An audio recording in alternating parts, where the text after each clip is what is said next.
melawai. Perbuatannya apa, siapa yang bertanggung jawab, tentunya dia dalam lingkup pemeriksaan. Ya. Tadi yang Bapak sampaikan sudah sesuai dengan standar. Ada keterlibatan Bu dan Pak Erick Thohir di kasus Pertamina ini? Belum ada, ya. Ini masih proses penyidikan, masih berjalan. Ada buat periksa nggak Pak? Buat minta keterangan dari Pak Erick Thohir dan Boy, Pak, terkait dengan Pertamina ini.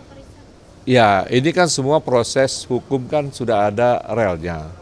Ya, apa yang kita buktikan, perbuatannya apa, siapa yang bertanggung jawab, tentunya dia dalam lingkup pemeriksaan. Yang kalau tidak dalam lingkup itu, tentunya juga penyidik tidak akan periksa. Berarti Ya. penegasan ada kemungkinan bisa dipanggil begitu Pak? Kenapa?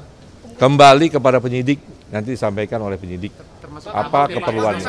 Ya, cukup. Terhadap spesifikasi komoditas BBM yang sudah ada. Nah, dari komoditas BBM yang sekarang beredar di pasaran ini dari hasil uji coba itu sesuai spesifikasi atau enggak Pak? Yang sekarang beredar di masyarakat itu sudah diuji oleh Pertamina. Kami selalu koordinasi ke Pertamina, ya.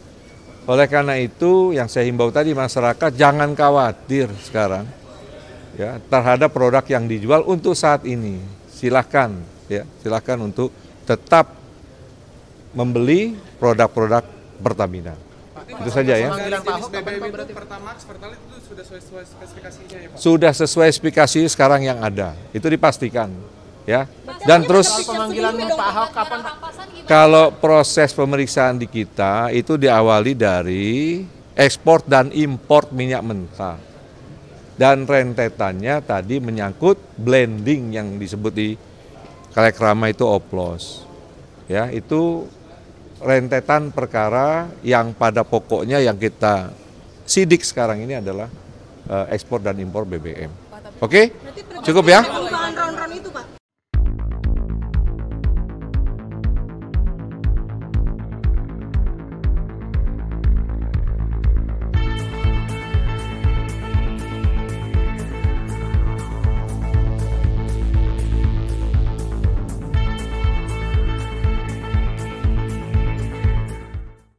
Nah, tentu dengan kasus yang sedang didalami kejaksaan, kemarin saya meeting sama Pak Kejaksaan, ya Pak JA sebelum ke Magelang jam 11 malam itu, bagaimana tentu kita apresiasi yang dilakukan kejaksaan, kita hormatin.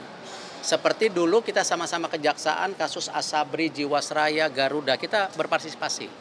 Yang penting, kalau sama dulu juga yang Garuda, jangan sampai nanti ada kasus yang sama, akhirnya Garudanya bangkrut, tidak bisa terbang.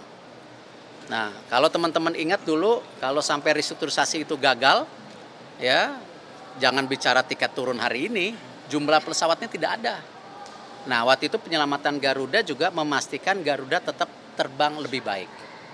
Ya, terbukti hari ini lebih baik. Nah, sama di Pertamina sendiri, tentu kita akan review total. Seperti apa nanti bisa perbaikan-perbaikan yang kita lakukan ke depannya. Ya, banyak yang bicara bagaimana peran SKK Migas, bagaimana peran Menteri SDM, bagaimana Menteri BUMN, bagaimana juga lain-lain. Nah, ini yang kita konsolidasikan, kita harus berikan solusi. Seperti yang Pak Presiden selalu bilang, antara menteri ini berkomunikasi. Dan insya Allah saya sama Pak Belil bisa kasih solusi ini. Ya, dan kita sama-sama petakan mana yang kita bisa lebih efisiensikan. Ya, ini ada holding, ada subholding. Seperti apa kita review. Ya, apakah ini mungkin ada 1-2 perusahaan yang harus dimergerkan supaya nanti antara kilang dan Patra Niaga tidak ada exchange penjualan, ya kita review, nggak apa-apa. Ini kan bagian dari improvisasi.